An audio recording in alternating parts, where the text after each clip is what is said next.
اعوذ باللہ من الشیطان الرجیم بسم اللہ الرحمن الرحیم الم تر الی الذین یزعمون انہم آمنوا بما انزل الیک وما انزل من قبلک، کیا تم نے غور نہیں کیا ان لوگوں کی طرف جن کا گمان تو یہ ہے اور دعویٰ تو یہ ہے کہ وہ ایمان لے آئے ہیں اس پر بھی کہ جو اے نبی آپ پر نازل کیا گیا اور اس پر بھی کہ جو آپ سے پہلے نازل کیا گیا، لیکن کرتے کیا ہیں؟ یریدون یتحاکموا الی الطاغوت، وہ چاہتے یہ ہیں کہ اپنے مقدمات کے فیصلے کروائیں طاغوتوں سے، یعنی ان سے جو اللہ اور اس کے رسول کی اطاعت نہیں کرتے۔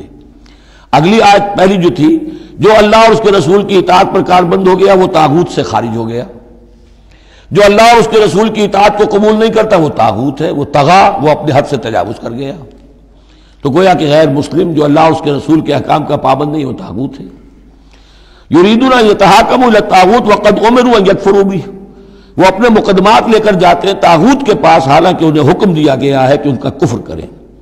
یعنی ہوتا یہ تھا کہ مسلمان مدینے میں جو منافقین تھے وہ اپنے مقدمات بجائے اس کے کہ حضور کے پاس لائیں، جب یہ دیکھتے تھے کہ ہمارا پلہ گر رہا ہے، حضور کے پاس جائیں گے ہم تو حق کی بات ہوگی، انصاف کی بات ہوگی، تو چلو یہودیوں کی عدالت سے فیصلہ کروا لیں۔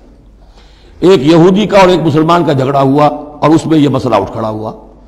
وہ یہودی کہتا تھا چلو محمد کے پاس صلی اللہ علیہ وسلم، اس لیے کہ اسے بھی یقین تھا کہ میں حق پر ہوں۔ یہ مسلمان جو منافق تھا یہ کہتا تھا نہیں چلو تمہارے پاس کعب ابن اشرف کے پاس چلو، اس سے معاملہ طے کرواؤ۔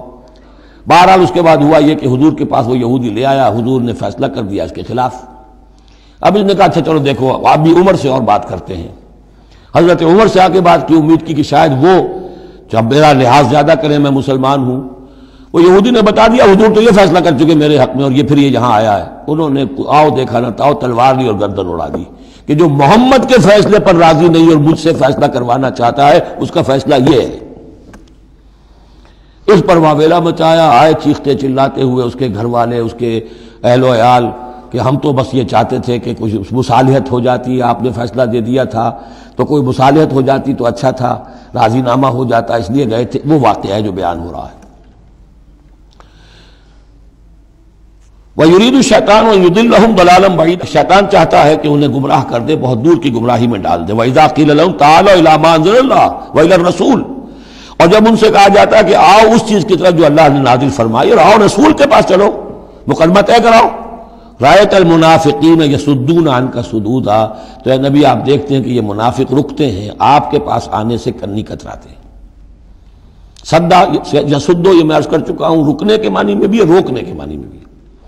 فَكَيْفَ إِذَا أَصَابَتْهُمْ مُصِيبَةٌ بِمَا قَدَّمَتْ أَيْدِيهِمْ، تو پھر کیسے جبکہ ان کے اوپر کوئی مصیبت آ گئی اپنے کرتوت کی وجہ سے، اور جب چیخ سے چلایا ہے عمر نے یہ کر دیا، وہ تو مقدمہ قائم کرنا چاہتے تھے عمر کے خلاف، لیکن یہاں یہ ہے کہ فَكَيْفَ إِذَا أَصَابَتْهُمْ مُصِيبَةٌ بِمَا قَدَّمَتْ أَيْدِيهِمْ، ان کے اپنے ہاتھوں کے کرتوتوں کی وجہ سے جو مصیبت آ گئی، ثُمَّ جَاءُوكَ، پھر وہ آپ کے پاس آئے، يَحْلِفُونَ بِاللَّهِ، اور اللہ کی قسمیں کھاتے ہوئے آئے، إِنْ أَرَدْنَا إِلَّا إِحْسَانًا وَتَوْفِيقًا، ہم تو احسان بھلائی چاہتے تھے، موافقت چاہتے تھے، راضی نامہ چاہتے تھے، اس لیے عمر کے پاس گئے تھے۔ اولئک الذین یعلم اللہ ما فی قلوبہم، یہ وہ لوگ ہیں کہ جو کچھ ان کے دلوں میں اللہ اسے جانتا ہے۔ فاعرض عنہم، تو اے نبی ان سے آپ رخ پھیر لیجئے، وعظہم، اور ان کو ذرا نصیحت کیجئے، ڈانٹیے ڈپٹیے، وقل لہم فی انفسہم قولا بلیغا، اور ایسی بات کہیے ان سے جو ان کے دلوں میں اتر جائے۔ اس آیتوں کے اترنے کے بعد حضرت عمر رضی اللہ تعالیٰ عنہ کو حضور نے پھر بری قرار دیا کہ اللہ کی طرف سے ان کی برات آ گئی ہے، توثیق آ گئی ہے، اور کہتے یہ ہیں کہ اسی دن سے ان کا لقب فاروق بنا ہے، پھر حق و باطل میں فرق کر دینے والا۔ وما ارسلنا من رسول الا لیطاع باذن اللہ۔ اب ایک بات نوٹ کر لیجئے، منافقت جو یہاں پر زیر بحث آئے گی سورہ مبارکہ میں، وہ 3 عنوانات کے تحت ہے۔ منافقوں پہ نماز بھاری نہیں تھی، روزہ بھاری نہیں تھا، 3 چیزیں بھاری تھیں۔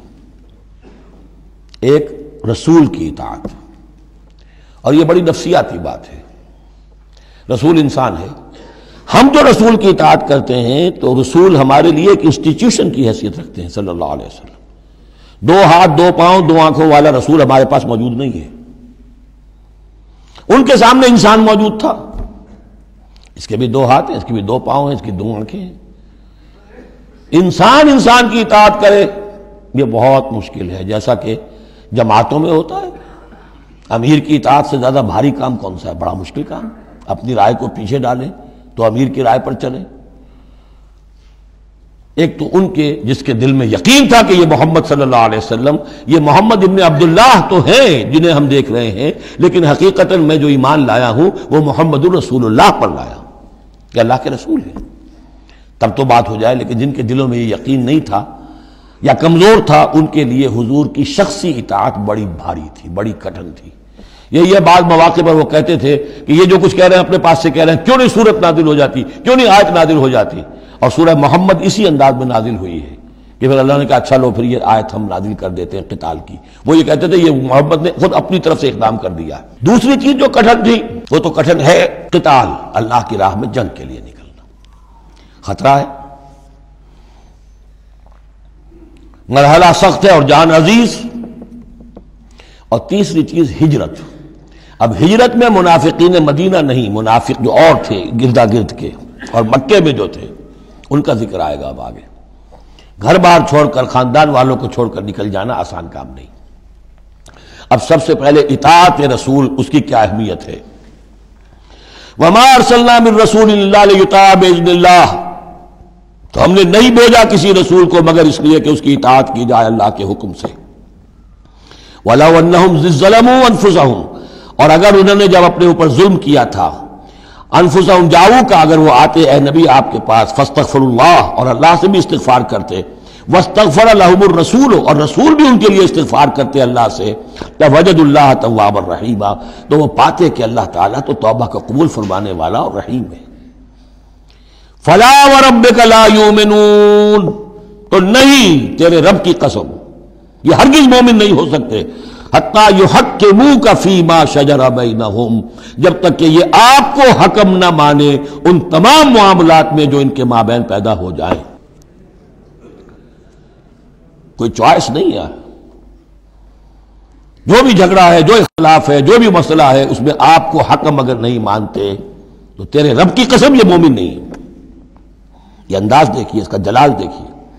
فلا وربک لا یؤمنون حتى یحکموک فیما شجر بینہم ثم لا یجدوا فی انفسہم حرجا مما قضیت، اور پھر یہ کہ جو فیصلہ آپ کر دیں اس پر اپنے دل میں تنگی محسوس نہ کریں. اگر قبول بھی کر لیا لیکن کدورت کے ساتھ کیا، دل میں تنگی کے ساتھ کیا، تب بھی مومن نہیں ہے.